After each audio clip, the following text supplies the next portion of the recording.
So guys, the first measurement I'm going to be showing you how to take is measurement for your blouse.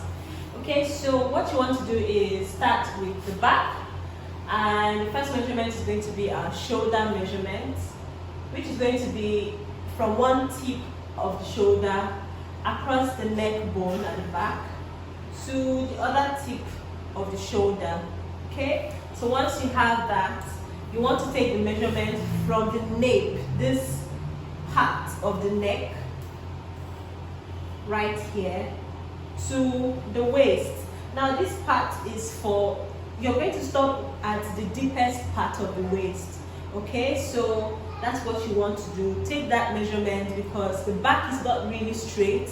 It has like a deep part to it. So you want to know what that measurement is and then put it down. Then, so this is the back. Typically from the from this part, yeah, to the other part, like the arm, where the armpit actually starts is where you want to take those measurements, because they're actually very, very useful for your cutting. That's basically it for the back. So let's talk about the front part of our measurement. Okay, so for your blouse, you typically need horizontal measurement and vertical measurement.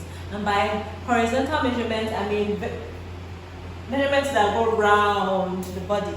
And for vertical measurements, I mean measurements that start from the top of the tip of the shoulder or the mid part of the shoulder to the lower part of the bodies. Okay, so let's start with the horizontal or vertical measurements. So for the vertical measurements, what you need to do is, the first measurement you need to do is to take the shoulder, start from the shoulder, the mid shoulder, right, to the tip of the nipple. It's usually called shoulder to bust measurement or shoulder to nipple measurement, depending on whoever is used, whatever people call it. So shoulder to the bust or shoulder to nipple measurement. Once you've gotten that, next measurement you want to take is the shoulder to the under bust measurement, and then the shoulder to the waist. Okay, so for you to get the natural waist, which is called the top waist, because I would say there are like two waists: the lower waist, where you have like people wear their skirts around their navels, and the upper waist, that's the part where it's close to the under bust. Okay, so you want to take that measurement as well. So what you want to do is to get that natural waistline, have your client tilt.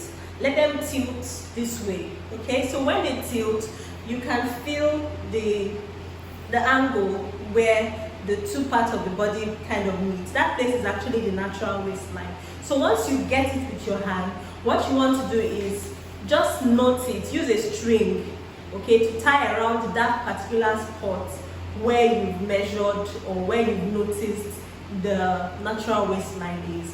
Once you've tied around that spot, you note it, right? That is where your shoulder to waist is going to be. Okay, so shoulder, mid shoulder to the under bust, and then to the waist. Okay, some people get to take measurements like this. This is not how you take measurements. Make sure that you go underneath the bust, right from here, the top or the mid shoulder, right? Underneath the bust to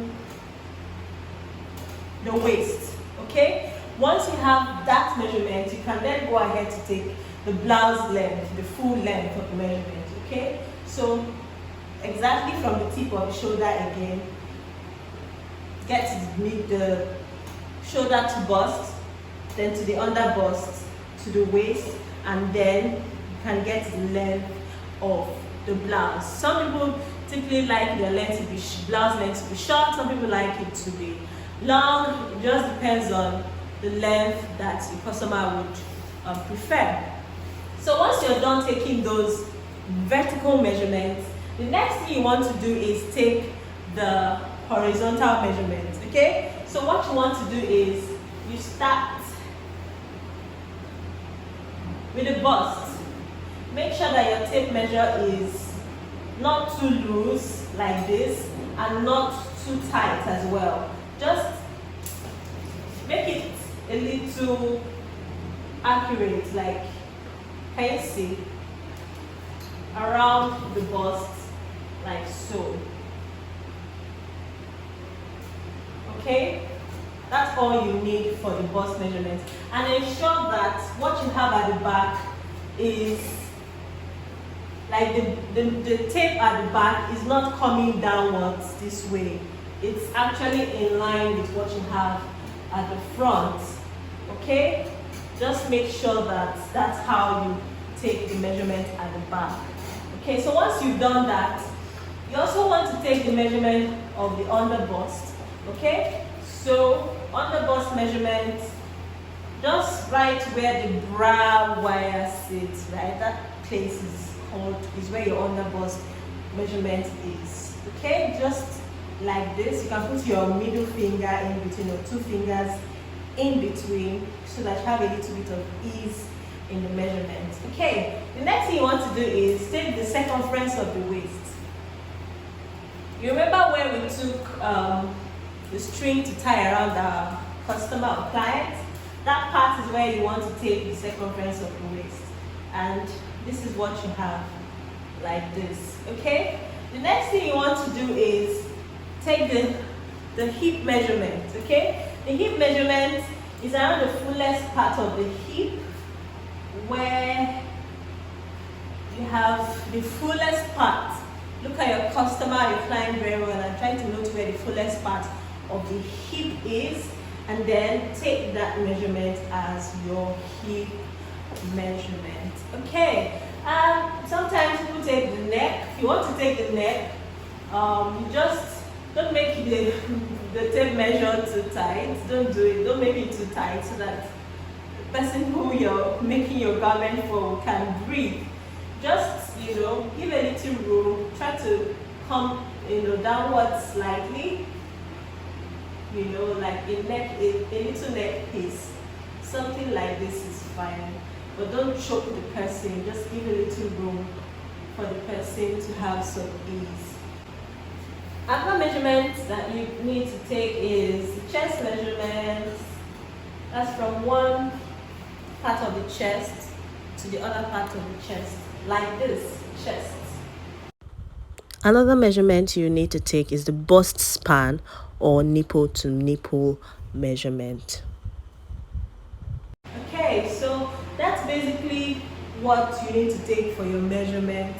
I cannot take a sleeve measurement. Maybe the next video I will have somebody do that. Okay, how to take sleeve measurements, the position and the posture, as well as how to do everything related to sleeves. Okay, so if you're talking about dresses, your dress is typically the same thing. Okay, you take the vertical measurement down to the actual length of the dress. If you want the person to stand on the heels because they're not wearing heels, they can actually stand right on their heels, so you can take the full dress length of the person you're measuring. So guys, this is what I actually mean by standing on their heels, the back, and this is how they should stand at the front view as well. Every other thing still applies. Okay, the only difference is you're just taking a longer length. That's from the shoulder to the short length of the dress and to the long length of the dress.